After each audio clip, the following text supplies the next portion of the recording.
सरस्वती शिक्षा समिति पाली द्वारा संचालित कक्षा 9वीं विषय सामाजिक विज्ञान से संबंधित अर्थशास्त्र का यह अध्याय 2 संसाधन के रूप में लोग भाग 3 अध्याय में आप सभी भैया बहनों का हार्दिक स्वागत अभिनंदन। पूर्व के कालांशों में हमने मानव की आर्थिक क्रियाओं के बारे में अध्ययन किया था। उन्हीं आर्थिक क्रियाओं को आगे बढ़ाते हुए इस स्लाइड में जानेंगे आर्थिक क्रियाओं से आशय क्या है। प्राथमिक क्षेत्र, द्वितीयक क्षेत्र और तृतीयक क्षेत्र में क्रियाकलापों के फलस्वरूप वस्तुओं और सेवाओं का उत्पादन होता है। यह क्रियाकलाप राष्ट्रीय आय में मूल्यवर्धन करते हैं। यह क्रियाएं आर्थिक क्रियाएं कहलाती है।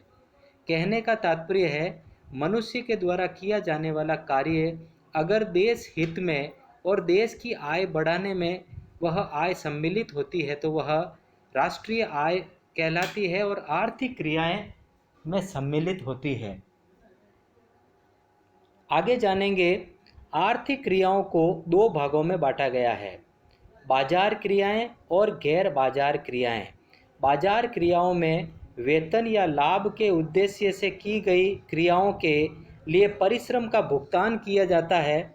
इसमें सरकारी सेवाएं सहित वस्तु या सेवाओं का उत्पादन सम्मिलित है, जबकि स्व उपभोग उत्पादन करना गैर आर्थिक क्रियाएं कहलाता है। इस स्लाइड में हमने आर्थिक क्रियाओं के दो अंतर हमने जाने हैं, जिसमें आर्थिक क्रियाएं और गैर आर्थिक क्रियाएं क्या है उसका अर्थ जाना। आगे की स्लाइड में हमने जानेंगे राष्ट्रीय आय में इन आर्थिक क्रियाओं का क्या योगदान होता है। स्लाइड में जानेंगे प्राथमिक, द्वितीयक, तृतीयक क्षेत्र के क्रियाकलापों से जो भी धन प्राप्त होता है वह व्यक्ति की आय कहलाती है।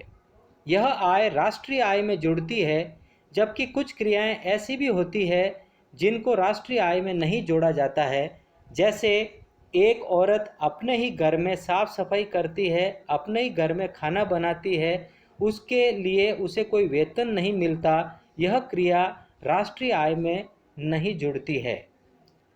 अतः मानव के द्वारा आय के लिए की जाने वाली क्रियाएं ही राष्ट्रीय आय में योगदान प्रदान करती है।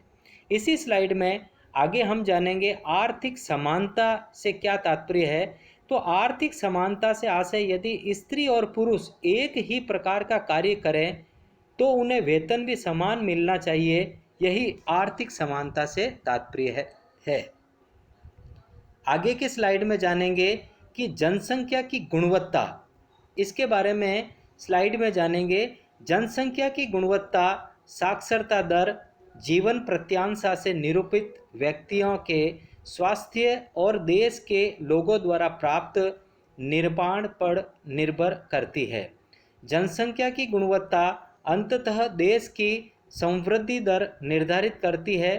साक्षर और स्वस्थ जनसंख्या देश की परिसंपत्तियां होती है। सामान्यतः जनसंख्या की गुणवत्ता से आशय एक बहुत बड़ी जनसंख्या का शिक्षा एवं स्वास्थ्य का स्तर बहुत अच्छा होने से है। सामान्यतः जनसंख्या की गुणवत्ता के घटक शिक्षा व स्वास्थ्य सेवाओं से होता है। लीजिए, जो हमने अभी स्लाइडें पढ़ी है उन स्लाइडों से संबंधित कुछ प्रश्न अभ्यास के लिए आपको दिए जा रहे हैं, जिसमें पहला प्रश्न है आर्थिक क्रिया किसे कहते हैं। दूसरा प्रश्न है राष्ट्रीय आय में किन किन क्षेत्रों का योगदान रहता है, नाम लिखिए। तीसरा प्रश्न जनसंख्या की गुणवत्ता के क्या क्या घटक है। चौथा प्रश्न गैर आर्थिक क्रियाओं से क्या आशय है। और पांचवा और अंतिम प्रश्न है राष्ट्रीय आय किसे कहते हैं। प्रिय भैया बहनों से निवेदन है सुंदर अक्षरों में अपनी कॉपियों में ये कार्य करेंगे, ऐसी आप सबसे मेरी अपेक्षा। आगे की पाठ्य सामग्री अगले कालांश में आपको प्रेषित की जाएगी। तब तक धन्यवाद।